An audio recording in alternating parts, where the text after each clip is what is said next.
네, 그 뉴스원룸의 고승혁 기자입니다.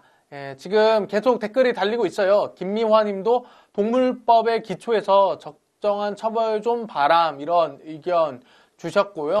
그 반려동물 키우기 전에 교육 받은 적 있느냐는 그 질문에 그 오로라님은 저도 교육 받아본 적은 없고 검색하거나 물어봤던 것 같아요. 그러니까 전적으로 약간 검색에 의존하는 상황으로 볼 수 있는 거죠. 예, 김준님 들어오셨는데, 네, 안녕하세요. 뉴스원룸입니다. 네.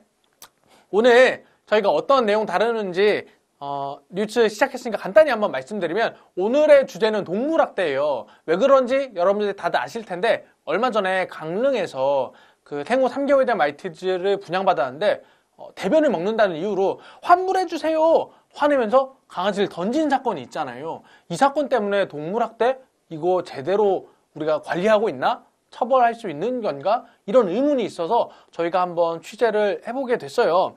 사실 요새 1인 가구가 늘어나면서 이렇게 반려동물 키우시는 분들도 많이 늘어났는데 저희가 어떻게 좀 조심해야 되는 건 없나? 아니면 동물학대 부분은 잘 관리되고 있는지 이런 거를 여러분들이랑 같이 얘기를 나누고 싶어가지고 이렇게 뉴스를 한번 정리하게 됐습니다. 뉴스로. 여러분들이 지금 계속 인사하고 계세요. 지금 복숭아꿀님도 왔어요. 왔담 기다리다 중 뭐 말씀해 주셨고 마지스터니트로님 안녕하세요라고 인사해 주셨어요. 네, 반가워요. 지금 김준님이 동물보호법 처벌이 약하지 않나요? 질문을 해주셨는데 네, 맞아요. 저희가 그래가지고 동물보호법 처벌이 지금 얼만큼 약하고 어떻게 우리가 좀 보완해야 되는지 이 얘기를 오늘 같이 다뤄볼 생각으로 이렇게 뉴스를 준비를 했어요. 자, 사실 이번에 이 강릉 말티즈 사건이 생겨서 사람들이 많이 분노를 하게 됐죠. 지금 저희가 화면을 띄워드릴 텐데 청와대 국민청원 게시판이거든요. 보이시나요? 이 국민청원 게시판에 강릉 말티즈 사건 처벌해주세요. 이런 얘기만 10건 넘게 나왔어요. 심지어 가장 많은 사람들이 그 청원에 동의한 게시물은 3만 명 넘는 분들이 이렇게 동의를 한 이런 내용도 나와 있는 상황인 거죠. 많은 사람들이 그러니까 이번 강릉 말티즈 사건 때문에 동물학대에 굉장히 화가 나 있어요. 지금 김미화님 말씀대로 너무 화가 났어요. 사람으로 말하면 아기를 던진 거잖아요. 이런 말씀 해주셨는데 진짜 맞는 거죠. 사람으로 치면 아기를 던진 사건이니까 좀 분노할 수밖에 없는 이런 포인트가 있는 거죠.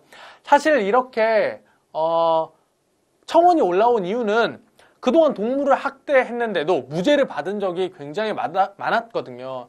방금 전에 김준님이 동물보호법 처벌이 약하지 않나요? 라고 했는데 맞아요. 처벌이 너무 약하다 보니까 어떤 일이 생기냐면 동물을 학대했는데도 단순히 벌금 몇십만 원, 벌금 몇백만 원 사건에서 이런 벌금 몇백만 원으로 처벌받고 끝난 사례가 굉장히 많이 있었기 때문에 사람들이 동물학대가 반복되지 않기 위해서는 처벌을 제대로 해야 된다. 이렇게 청원을 할 수밖에 없는 상황인 거죠. 실제로 인천에서 개 30마리, 개 30마리가 전기가 흐르는 쇠꼬챙이로 주둥이를 이렇게 맞고 찔려가지고 죽은 사건이 있었어요. 근데 개를 30마리나 이렇게 죽인 거잖아요. 그런데도 불구하고 이분 같은 경우에는 1심, 2심 전부 다 무죄가 나오게 된 거예요. 그러니까 사실 대법원도 야, 근데 이거는 유죄해야 되는 거 아니냐? 이렇게 생각해서 파기환송을 하기는 했어요. 말이 좀 어렵죠? 파기환송. 설명하면 2심으로 되돌려 보내가지고 유죄인지 무죄인지 다시 판단해 주세요 하고 이렇게 내려보낸 거예요. 근데 아무튼 이렇게 개를 30마리나 죽여도 무죄를 받는 상황에서 과연 말티즈 한 마리를 던져서 죽였다는 이유만으로 이 사람이 제대로 된 처벌을 받을 수 있을까? 이렇게 사람들이 의문을 제기할 수밖에 없는 상황인 거죠. 그러다 보니까 청와대에서 처벌해 달라고 이렇게 청원이 나오고 있는 상황인 거죠. 지금 우진유 님이 죽이려고 던진 것은 아니었겠지만 결국에는 죽었잖아요. 법적으로 처벌이 가능한가요? 얘기 나왔는데 맞아요.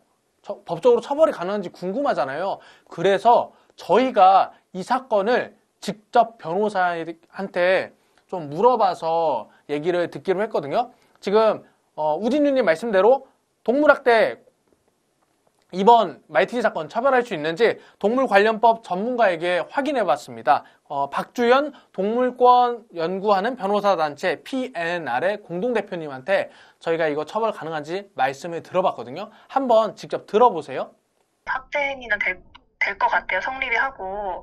왜냐면은 일단 고의로 그 작은 강아지를 던졌잖아요. 던지면은 이 애가 이제 상해를 입을 것을 알고 있었기 때문에 죽일 고의가 없었다라고 하더라도 뭐 고의로 신체적으로 뭔가 가학 행동을 한다던가 뭐 높은 곳에서 던지거나 이렇게 하면은 그런 것도 다 동물학대 개념에 포함이 돼요. 죽었든 안 죽었든 간에 이게 법정형이 동일하거든요. 전부 이제 징역 2년 이하 또는 2천만 원 이하 벌금이기 때문에 여기서 그게 뭐 잔인성 여부가 문제되진 않을 것 같습니다. 법정형이 지금 뭐 물론 이제 높다고는 볼 수는 없어요. 문제는 이제 이런 것들이 발생을 하면 항상 이제 법원에서 이런 거에 대한 뭔가 경각심을 뭔가 주기 위해서 강력하게 처벌을 한다기보다는 동물을 그냥 죽인 거 나중에 막 반성을 한다 뭐 이런 이유로 보통은 많이 감경을 해줘요. 2015년에서 2017년까지 처벌 건수 70건 중에 뭐 징역 건이 한 2건 정도 남짓한 것을 보면 거의 100%죠. 다 집행유예 정도거든요. 그래서 뭐 처벌 수위가 정말 미미한 거죠. 결론은 강릉 말티즈 사건은 동물학대가 맞다. 하지만 처벌은 그렇게 강하게 되지 않을 걸로 보인다. 이게 박주연 변호사님이 이렇게 예측을 하셨어요. 근데 이게 단순하게 그냥 자신의 생각을 말씀하신 게 아니라 근거가 있는 내용이에요. 실제로 2015년부터 2017년까지 1000건이 넘는 동물학대 신고가 들어왔는데 그중에 70건만 처벌을 받았거든요. 그나마도 68건은 벌금형에 그쳤고 단 2건만 징역형을 받았어요. 하지만 2건도 사실상 집행유예에 그쳐가지고 실제로 감옥에 간 사람은 한 명도 없었던 거죠.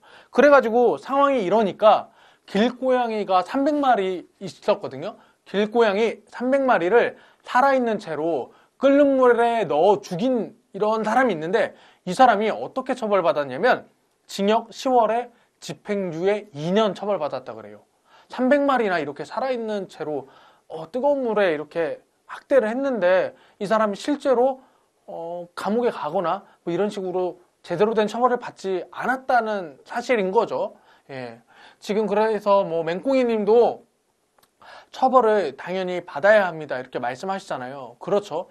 그 학대 행위를 한 거에 대해서 제대로 처벌을 받아야 하는데 지금 박주연 변호사님 말씀 들어보시면 알겠지만 아직까지는 제대로 처벌을 하고 있는 상황이 아니고요. 그리고 김미화님 또 이런 말씀 해주셨어요. 어느 동물보다 주인한테 예쁜 짓 하고 충성하는 동물인데 그 주인한테 학대받는 줄도 모르고 또 예쁜 짓 하고 꼬리 흔들고 눈물이 안 나나요? 네, 이런 얘기.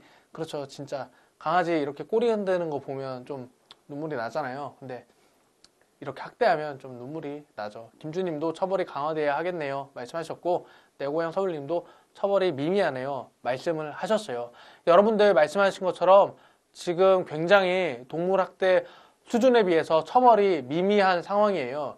김주님도 그렇고 내 고향 서울님도 처벌이 너무 미미한 거 아니냐 지금 이렇게 댓글 주셨는데 처벌이 미미한 이유가 있습니다. 그 이유를 저희가 조사해봤는데 2가지더라고요.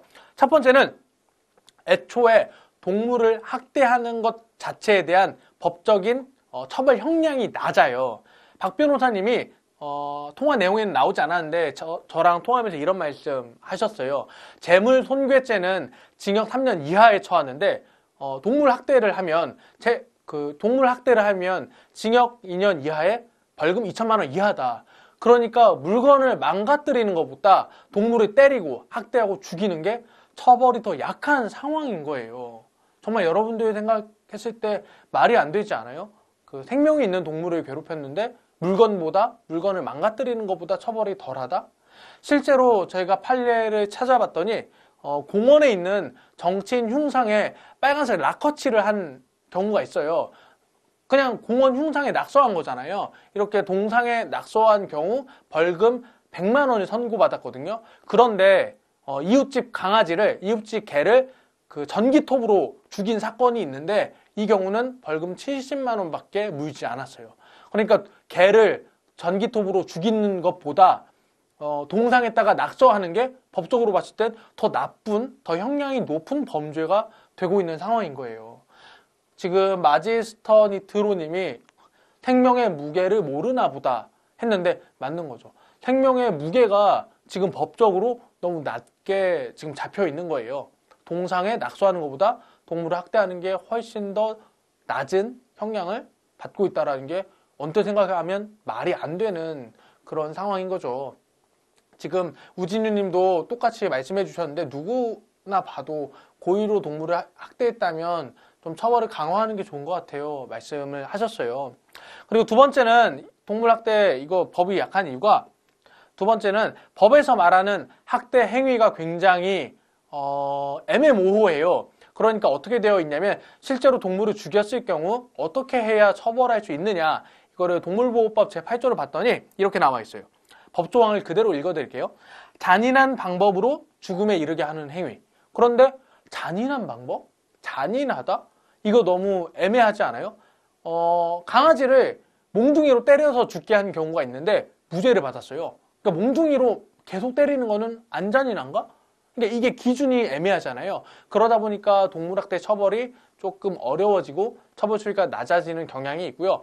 두 번째로는 신체적으로 상해를 입어야만 처벌할 수 있게 했기 때문에 이런 부분에 대한 처벌도 약해지는 거죠. 제가 이것도 법조항을 그대로 여러분들한테 말씀드리면 도구, 약물 등 물리적, 화학적 방법을 사용하여 상해를 입히는 행위, 그리고 정당한 사유 없이 신체적 고통을 주거나 상해를 입히는 행위. 그러니까 상해를 입히는 행위, 육체적으로 다쳐야만 이거를 동물학대로 보고 처벌할 수 있도록 하도록 되어 있는 거예요. 그러다 보니까 스트레스를 주거나 좀 정서적으로 학대하는 행위는 제대로 처벌을 하지 않고 있는 이런 상황이 되는 거죠.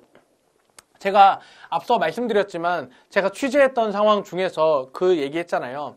시베리안 허스키, 이 큰 개를 정말 시베리아 벌판에서 뛰어노는 이 애를 아파트 베란다에 가둬놓은 거예요. 이 좁은 데 갇혀 있으니까 이 개 입장에서는 정말 감옥에 갇힌 고문이잖아요. 그런데 법적으로는 동물의 몸 길이보다 2배에서 2.5배 이상 넓이 되는 데만 있으면 충분한 공간을 보장했다라고 보거든요. 그러니까 얘를 이렇게 가두어서 정서적 학대로 한 사람은 처벌을 받을 수 없게 되는 거죠. 이해되세요? 지금 댓글 보니까 마지스터 니트로님이 재물은 무생물이고 동물은 생물이다 이런 식으로 굉장히 기초적이면서도 우리가 알아야 할 만한 말을 이렇게 해주셨어요. 지금 프렉스메인 유님도 다른 범죄들도 옛날에는 이게 범죄인가 싶었던 것들이 많았는데 처벌을 강화하는 쪽으로 법을 고쳐온 결과 이젠 대중들도 범죄라고 여기게 됐다 이런 말씀 해주셨죠. 그러니까 옛날에는 뭐 강아지 좀 때리는 게 무슨 범죄야 했는데 그 요새는 우리가 이제 동물을 바라보는 그런 느낌? 우리가 동물을 좀 바라보는 그런 좀 생명을 바라보는 태도가 이제는 학대로 바라보는 이런 해석이 많이 늘어나게 된 거죠. 그러니까 마지스터 니트로님처럼 인식을 바꿔야 하는데 이런 생각이 이제 자연스러워진 거죠. 소령원 사령관님이 생명을 멈추게 하는 그 어떤 수단도 용서돼서는 안 됩니다. 이렇게 말씀해 주셨어요. 그러니까 이렇게 동물 학대에 대해서 사람들이 많이 좀 분노하게 되는 이런 상황이 생겼던 것 같아요. 사실 동물 학대로 근데 인정을 받는다 하더라도 처벌이 엄청 약해요. 여러분들 기억하시는 분들도 많이 계실 텐데 2010년에 일어났던 고양이 은비 학대 사건이라고 있어요. 이게 아파트 10층 정도 되는 높이에서 이웃집 고양이를 떨어뜨려 가지고 이렇게 죽게 만든 사건이거든요. 근데 이렇게 건물 10층에서 고양이를 던진 건데 이것도 집행유예를 받았어요. 징역 4개월에 집행유예 2년. 그러니까 실제로 감옥에 가지 않은 거죠. 처벌을 좀 강하게 받았다고 볼 수 없는 거고요. 특히 이제 많은 사람들이 공분하게 했던 게 악마의 에쿠스 사건이라고 기억하세요? 이것도 2012년에 일어난 사건인데 에쿠스에 개를 매달고 질주해서 이 개가 죽게 된 사건이에요. 당시에 동영상이 이렇게 온라인에 퍼져가지고 사람들이 너무 잔인하다 이런 사건을 좀 일으킨 사람은 처벌을 받아야 한다 했는데 이 사건의 가해자는 사실 아예 뭐 집행유예도 아니에요. 아예 무혐의로 풀려났어요. 왜냐하면 고의성이 없는 걸로 판단이 됐거든요. 가해자가 뭐라고 해명했냐면 개를 선물 받았는데 너무 더러워서 지저분해서 차 안에 두지 못하고 트렁크에다 넣었다. 그런데 얘가 숨을 못 쉬게 될까봐 트렁크 문을 살짝 열어놓고 고속도로를 달렸는데 이 개가 그 트렁크 틈으로 빠져나와가지고 질질 끌려서 죽게 됐다. 이렇게 말을 한 거죠. 결과적으로 무혐의 처리가 났는데 사람들이 아니 고의적으로 의도가 없었다고 하더라도 이렇게 개를 위험한 곳에 담아서 이렇게 질주를 한다는 게 말이 되느냐 이렇게 항의를 많이 했었던 사례가 있었습니다. 지금 내 고향 서울님도 네 맞아요 기억나네요 에쿠스 사건 이렇게 말씀해 주셨어요. 집행유예를 받으니 무용지물이죠 이런 말씀을 해주셨고요. 네 맹꽁이님도 잔인하네요 정말로 이렇게 말씀을 해주셨어요. 마리온씨님도 아오 잔인해 이렇게 잔인한 사건들 너무 많았었던 것 같고요. 오늘 진짜 뉴스 하는데 많은 사람들이 이렇게 댓글로 좀 동물의 아픔에 대해 공감을 해주시는 걸 보고 이번 사건 좀 여론에 집중을 받고 있으니까 좀 처벌하는데 신경을 쓰지 않을까 이런 생각이 드는 건 사실입니다. 정리하자면 동물보호법에 문제가 한두 가지가 아니에요. 법 자체도 아직 허술하고 처벌을 내리는 법 집행도 제대로 안 되고 있는 상황이죠. 사실 큰 개를 좁은 데 감금하거나 아니면 작은 강아지를 위협적인 동물 옆에 놓거나 이렇게 정서적으로 스트레스를 주게 하는 거는 아직까지도 딱히 처벌할 수 있는 기준이 없는 상황인 거예요. 육체적으로 상해를 입어야만 이렇게 제대로 처벌할 수 있게 되는 상황이다 보니까 아까 얘기 드린 것처럼 좁은 데 감금하거나 뭐 이런 상황이 발생하기도 하는 거고요. 그러면 있는 처벌 그럼 육체적 상해를 입혔을 때 있는 처벌이 제대로 되느냐? 이것도 아니죠. 왜냐하면 법적으로는 징역 2년 이하, 벌금 2천만 원 이하지만 사실 그 정도로 되지 않거든요. 대부분 집행유예가 되고 또 벌금이라고 해봤자 2천만 원이 뭐예요? 100만 원? 200만 원? 뭐 이렇게 몇백만 원 수준에서 처벌이 되다 보니까 법 자체의 실효성도 지금 많이 의문을 가지고 있는 상황이에요. 지금 오디오 싱크가 잘 안 맞는다는 의견이 있어요. 제가 말을 하는데 댓글을 곧바로 왜 읽지 않지? 말씀하시는데 이거는 약간 저희 방송 문제가 아니라 유튜브가 30초 정도 늦게 나와요. 그러니까 제가 현장에서 말하면 여러분들 30초 늦게 보는 거예요. 제가 이렇게 댓글을 30초 늦게 봐요. 살짝만 이해해 주세요. 살짝만. 네. 유튜브에서 화면이랑 소리가 안 맞는다는 얘기도 있는데 이것도 지금 저희 기술 문제가 아니라 지금 유튜브 자체 문제라서 살짝 여러분들한테 양해를 구할게요. 네. 아무튼 지난달에 그래서 농림축산식품부에서 앞으로 동물학대에 대한 처벌을 강화하겠다 이렇게 말씀하면서 징역 2년 이하, 벌금 2천만 원 이하에서 징역 3년 이하, 벌금 3천만 원 이하로 이렇게 처벌을 강화하겠다라는 입장을 밝혔습니다. 근데 우리가 봤을 때 입장을 밝혔습니다 하니까 괜히 진짜 뉴스하는 기분이에요. 너무 말 딱딱하죠. 갑자기. 물론 이제 처벌을 강화하는 거는 좋은 방향이기는 해요. 좋은 방향이기는 한데 실제로 지금도 이제 징역 2년, 벌금 2천만 원 이 기준을 채우지 못하고 있는 상황에서 아니 벌금을 1억으로 늘리면 뭐 할 거야? 벌금을 2억, 3억으로 이렇게 법정 한도를 높이 조정한다고 해도 법원에서 실제로는 벌금을 100만 원, 수백만 원 이렇게 매기는 상황에서 이렇게 처벌 한도를 강화한다는 게 어떤 의미가 있을까 이런 생각이 사실 들 수밖에 없는 상황입니다. 지금 싱크가 안 맞다는 말씀 계속 나오고 있는데 제가 말씀드렸는데 여러분들 좀 양해를 부탁드리고 있습니다. 그리고 마지막으로 뭐 이런 얘기도 여러분들이랑 좀 나눠보고 싶었어요. 이번에 그 마이티즈 학대 사건 있잖아요. 강릉에서 있었던 그 사건이 과연 한 사람의 잘못일까? 과연 그 던진 사람의 인성이 나쁘기 때문에 생긴 일일까? 저는 이런 의문도 들더라고요. 주변에 사실 강아지 키우시는 분들한테 많이 물어봤어요. 왜냐면 제가 이제 키우지 않기 때문에 좀 공감을 못할까봐 많이 물어봤는데 사실 이런 부분에서 한 사람의 개인 인성만을 탓할 수 없다라는 얘기가 굉장히 많이 나오더라고요. 저는 사실 강아지 자체를 가게에서 물건처럼 파는 게 더 근본적인 원인이라는 생각이 들더라고요. 이번에는 이제 3개월이 된 강아지가 던져져서 죽게 됐지만 사실 수많은 강아지샵, 펫샵에 얼마나 많은 3개월 된 강아지, 어린 강아지들이 거기 전시되어 있겠어요. 그 전시된 상황에서 지나가는 사람들이 구경하고 창문 툭툭 두들기고 이런 상황이 얘한테는 얼마나 이제 스트레스 요인으로 다가올까. 그리고 태어나자마자 엄마랑 헤어진 거 아니에요. 이 엄마랑 헤어지고 얘가 얼마나 외롭게 그런 펫샵에 혼자 있을까. 이런 거 생각해 보면 강아지 학대의 원인이 굳이 한 사람한테 있다기보다는 이렇게 강아지를 전시하고 판매하는 강아지 자체를 물건으로 해석하는 우리나라의 풍토 자체, 법으로도 이제 강아지를 물건으로 보죠. 이런 것 자체가 약간 문제였던 것 같아요. 실제로 강아지가 대변을 먹는 식분증 자체도 강아지가 비위생적인 환경, 너무 좁은 사육 환경, 그리고 주인의 관심을 받지 못하는 상황, 이런 스트레스 상황이 쌓이다 보니까 생기는 이상행동 증세잖아요. 그러니까 환불해달라고 하는 그 사람의 문제도 있지만 이 강아지를 유통하고 판매하는 이 구조 자체도 강아지한테는 동물 학대로 와닿을 수밖에 없는 그런 상황이 있는 거예요. 네, 지금 유찍님도 인성 문제도 배제할 수는 없죠. 이렇게 말씀하고 계시고 소령원 사령원님도 그런 경우에는 못 키우게 하는 법을 만들면 좋지 않을까 이런 말씀도 해주셨어요.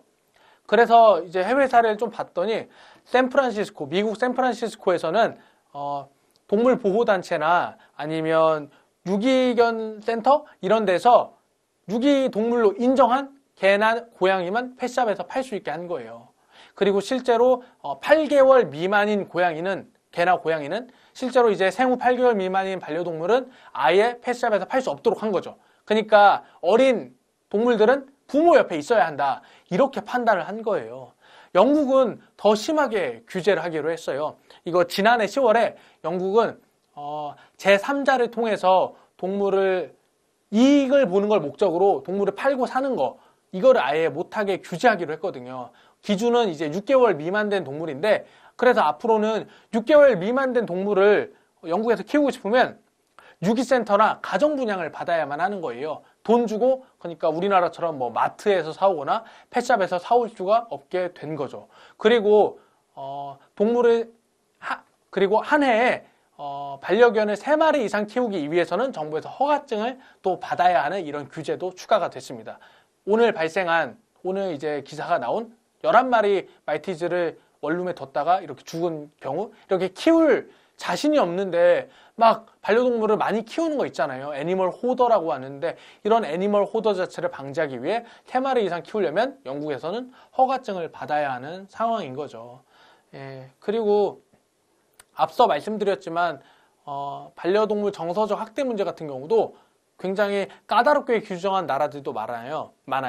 가령 스위스 같은 경우는 어떻게 규제했냐면 금붕어를 수조에서 혼자 키우면 위법이에요. 왜냐하면 사회적 동물들 있잖아요. 개나 금붕어나 앵무새 같이 여럿이 몰려다니는 이런 사회적 동물을 좁은 공간에서 혼자 키우는 것만으로 해도 이거는 학대다. 이렇게 스위스는 규정하고 있거든요. 우리나라에서는 그러니까 신체적으로 상해를 받아야 학대라고 하는데 이게 너무 좁게 규정된 건 아닌가 이런 거를 우리가 좀 생각해 볼 수 있는 계기가 되는 것 같아요. 스위스 사례를 보다 보니까. 지금 레옹님 안녕하세요. 지금 저희는 뉴스 원룸이라는 프로그램이고요. 지금 반려동물 학대 사건에 관한 뉴스를 오늘 다루고 있었습니다. 네, 지금 내 고향 서울님이 정리를 엄청 잘 해주셨어요. 강아지 유통 판매 과정에서 문제가 있을 수도 있겠군요. 그리고 어린 동물은 사고 팔 수 없다는 기준을 가지는 나라도 있군요. 그렇죠. 지금 말한 미국 샌프란시스코랑 영국 같은 경우는 어린 동물을 특히 사고 팔 수 없는 그런 얘기가 나와 있죠. 네. 그러니까 이제 다시 한번 말씀드릴게요. 이번에 강릉 말티즈 사건 처벌할 수 있느냐 없느냐 이 얘기가 나왔는데 법적으로 봤을 때는 처벌할 수가 있습니다. 하지만 처벌 형량을 우리가 납득할 수 있느냐 이 얘기는 좀 다른 차원이고요. 제가 어제 강릉 경찰서 수사과장이랑 통화를 해봤는데 지금 수사 자체는 종료가 됐어요. 그리고 이제 검찰에 송치할 예정이니까 이제 검찰에서 판단을 해서 법원에서 최종 판단을 내려야 이제 처벌 여부를 알 수 있을 것 같습니다. 수사 자체는 끝난 상황이라고 하고요. CCTV가 있기 때문에 커다란 논란 지점은 지금 없는 상황이라고 이렇게 강릉경찰서에서 얘기를 했습니다. 네, 저희가 지금 쭉 나오는데, 네, 예예님 안녕하시고요. 이렇게 맹고기님 먼저 들어가신다는데, 네, 오늘 시청해주셔서 너무 감사했어요. 지금까지 말씀을 좀 나눴고요. 강릉 말티즈 사건 같은 경우에는 좀 이런저러한 문제가 있고, 또 지금 우리나라의 동물 보호법상 처벌이 좀 약하다라는 얘기를 여러분들과 함께 나눠봤습니다. 네, 저희가 준비한 얘기는 오늘 여기까지입니다. 숨가쁘게 달려왔는데 여러분들 어떠셨어요? 좀 잘 이해되셨나요? 오늘 사실 여러분들 댓글 반응이 너무 좋아가지고 좀 제가 감사했더라고요. 그리고 이제 공지할 게 있어요. 저희 프로그램이 사실 파일럿 방송이라서 오늘이 8회차인데 이제 파일럿을 마무리하게 됐습니다. 그래서 3월부터 정규 방송을 준비하기 위해서 다음 주에 좀 휴방을 들어가기로 했어요. 그러니까 다음 주에 저희는 돌아오지 않고 3월에 정규 편성될 때 다시 뵙도록 하겠습니다. 여러분 안녕.